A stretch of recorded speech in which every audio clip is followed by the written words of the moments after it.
क्या वजह है कि दुनिया के सबसे लार्जेस्ट डेमोक्रेटिक कंट्री में एक लड़की सेफ नहीं है? क्या वजह है कि इतनी बड़ी special police forces DSP, SP, IGP, DGP और इन एमएनएस और एमपीस के होते हुए भी एक लड़की लेट नाइट को बाहर नहीं निकल सकती, लेट नाइट को काम नहीं कर सकती, लेट नाइट को हॉस्पिटल नहीं जा सकती, भले ही उसके घर में कोई मर ही क्यों ना रहा हो? क्या फायदा बेटी बचाओ एंड बेटी पढ़ाओ के नारों का, एक second year post graduate trainee का ब्रूचुअल रेप और मर्डर हो कोलकाता में, एंड वो भी एक मेडिकल कॉलेज में? क्या वजह है कि इंडिया में हर आए दिन रेप केसेस रिपोर्ट होते हैं? आइए समझते हैं। दोस्तों, इंडिया में रेप केसेस एंड वुमेन के अगेंस्ट वायलेंस के इंसिडेंट्स का इतना कॉमन होना एक सीरियस कंसर्न है।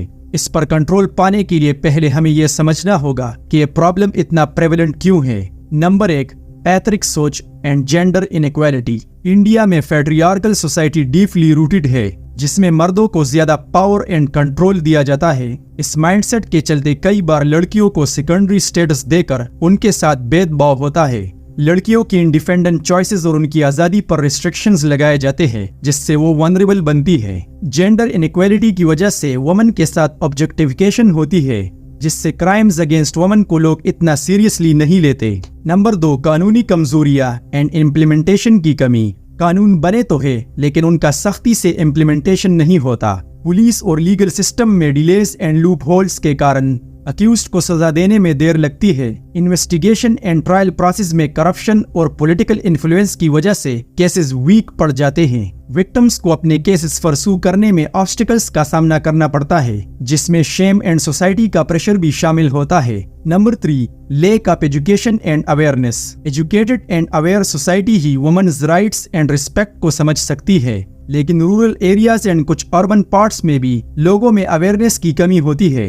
एजुकेशन सिस्टम में जेंडर सेंसिटाइजेशन एंड रिस्पेक्ट की सिखाई नहीं होती, जिससे बॉयज एंड मेन के बीच टॉक्सिक मैस्कुलिनिटी डेवलप होती है। पब्लिक में अवेयरनेस कैंपेन्स की कमी है, जो लोगों को वुमेन के अगेंस्ट वायलेंस के सीरियसनेस को समझा सके। Number 4, cultural and social pressures. Society का एक पार्ट विक्टिम ब्लेमिंग मेंटालिटी का है, जिसमें विक्टिम को ही रिस्पॉन्सिबल ठहराया जाता है। ये मेंटालिटी विक्टिम्स को सामने आने से रोकती है। ऑनर एंड फैमिली रिपुटेशन के नाम पे कई केसेस छुपाए जाते हैं या रिपोर्ट नहीं किए जाते, जो अक्यूज्ड को बढ़ावा देता है। खुद और परिवार की इज्जत का डर कई बार विक्टिम्स को आगे बढ़ने से रोकता है।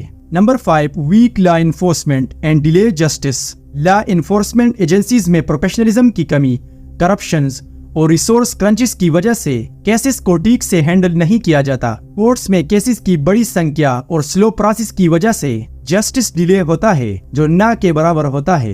रिपीट ऑफेंडर्स के खिलाफ स्ट्रिक्ट एक्शन नहीं लिया जाता, जिससे उनका कॉन्फिडेंस बढ़ता है और वो और क्राइम्स करने लग जाते हैं। Number 6, lake of safe public places. Public places जैसा कि streets, transport system and work places में वुमेन के लिए सिक्योरिटी मेजर्स का लेक है। अंधेरा होने के बाद वुमेन के लिए बाहर निकलना रिस्की होता है, क्योंकि प्रॉपर लाइटिंग और सर्विलेंस की कमी होती है।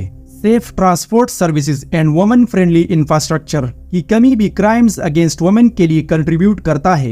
Number 7, economic dependency and vulnerability. Women का फाइनेंशियल एंड इकोनॉमिक डिपेंडेंसी उन्हें वनरेबल बनाता है। जब उनके पास सेल्फ सस्टेनिंग ऑप्शंस नहीं होते, तो उन्हें एक्सप्लॉयटेशन और अब्यूज का सामना करना पड़ता है। Poverty and lake of resources भी कई बार वुमेन को कंप्रोमाइज सिचुएशन में डाल देता है, जहां उनके अगेंस्ट क्राइम्स होने के चांसेस बढ़ जाते हैं। Number 8, media representation and pop culture. Media and pop culture में वुमेन का नेगेटिव पोर्ट्रेयल उनके अगेंस्ट वायलेंस को ग्लैमराइज करता है। Misogynistic and victim blaming narrative की वजह से सोसाइटी का परसेप्शन और भी नेगेटिव बन जाता है। Number 9, community and collective silence. Community and society के लोग इन इश्यूज के अगेंस्ट स्टैंड लेने में फेल करते हैं। लोग साइलेंस मेंटेन करते हैं और क्राइम को कन्फ्रंट करने से कतराते हैं। Collective silence and lake of actions का फायदा उठाकर क्रिमिनल्स अपने आप को सेफ महसूस करके क्राइम्स कंटिन्यू करते हैं। अब इस पर कंट्रोल कैसे पाए, आइए वो भी समझते हैं। रेप केसेस पर कंट्रोल पाने के लिए कुछ स्पेसिफिक मेजर्स एंड स्टेप्स लेना जरूरी है, जैसा कि नंबर 1, सख्त कानून और कानून का सख्ती से अमल। रेप के लिए सख्त से सख्त सजा का प्रोविजन हो,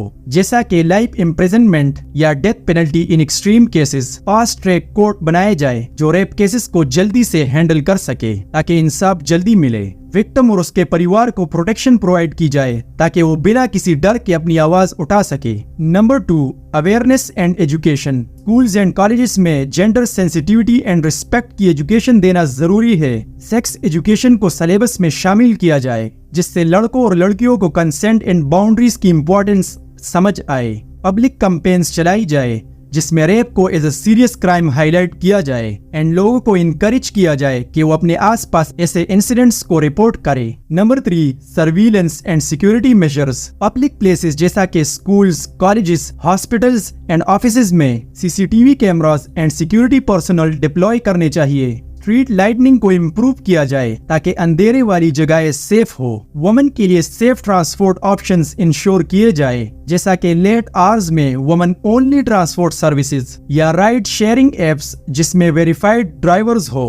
नंबर 4, सपोर्ट सिस्टम पर विक्टिम। रेप सर्वाइवर के लिए special helpline and counselling service का प्रोविजन हो जो उन्हें साइकोलॉजिकल और लीगल सपोर्ट दे सके। रेप विक्टिम्स को मेडिकल एंड फाइनेंशियल सपोर्ट दिया जाए ताकि उनकी रिकवरी प्रोसेस स्मूथ हो सके। पुलिस और मेडिकल स्टाफ को स्पेशल ट्रेनिंग दी जाए ताकि वो रेप सर्वाइवर्स को एम्पैथेटिकली हैंडल कर सके। Number 5, community participation. Neighbourhood watch programmes start किए जाए जहां कम्युनिटी अपनी सेफ्टी के लिए एक्टिवली पार्टिसिपेट करे। NGOs and women's rights organisations के साथ पार्टनरशिप बना के अवेयरनेस एंड प्रोटेक्शन इनिशिएटिव्स को प्रमोट किया जाए। लोकल लीडर्स एंड इन्फ्लुएंसर्स को इन्वॉल्व करके कम्युनिटी ड्रिवन इनिशिएटिव्स चलाए जाए जो वुमेन सेफ्टी को इंश्योर कर सके। नंबर 6, टेक्नोलॉजी का इस्तेमाल। इमरजेंसी एप्स बनाए जाए जो वुमेन को क्विकली पुलिस या अपने क्लोज कॉन्टेक्ट्स के साथ जल्द ही कनेक्ट कर सके। पब्लिक प्लेसेस में पैनिक बटन्स इंस्टॉल किए जाए जो इमरजेंसी सिचुएशन में हेल्प करे। डीएनए डेटाबेस क्रिएट किया जाए जो क्रिमिनल्स को ट्रैक करने में मदद कर सके। Number 7, and the most important, legal reforms. Laws में ऐसे लूप होल्स क्लोज किए जाए जो अक्यूज्ड को रिलीज या बेल करने में मदद करते हैं। फॉल्स एक्यूजेशन के केसेस में भी स्ट्रिक्ट पनिशमेंट हो ताकि जेन्युइन विक्टिम्स के केसेस को डाइल्यूट न किया जाए। रेप लॉ के इम्प्लीमेंटेशन में जेंडर न्यूट्रलिटी का प्रोविजन हो ताकि हर जेंडर के इंडिविजुअल को प्रोटेक्शन मिल सके।